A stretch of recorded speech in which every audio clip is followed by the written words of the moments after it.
If spiritual practice is changing counterproductive behaviors and attitudes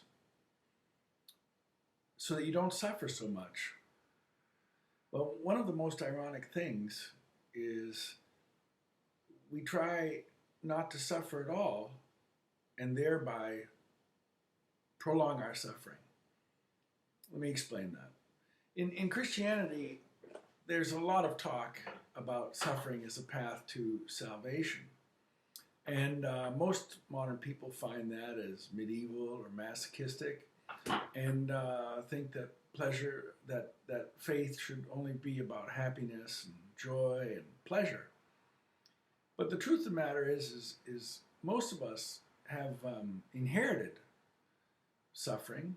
We have patterns of behavior that cause us unhappiness, memories of things that have happened to us that trigger us, that cause us to be reactive, reflexive rather than responsive to life, and memories of things that we've done, the ways that we've been that haunt us.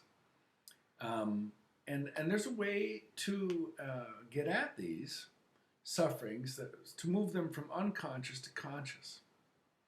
And that is in meditation. And now most of you are going to think that this is the part of meditation that you hate. And that's when you're sitting quietly in your meditative posture with your eyes closed and following your breath. And then a thought will come to your mind.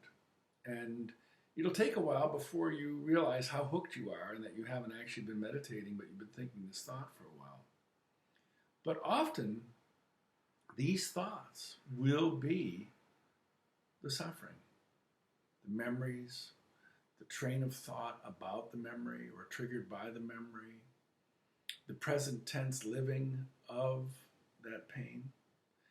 And rather than doing what we all do, which is try to ignore it, just put it out of your head and go back to your breath, or as we normally do in our lives, we try to anesthetize ourselves to it by picking up a book or turning on the television or opening another beer or surfing the internet.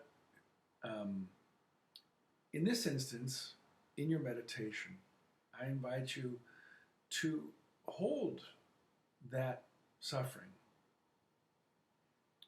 compassionately, just seeing yourself held in your own arms and sticking with it, breathing in it, rooting into the ground, and having compassion and understanding.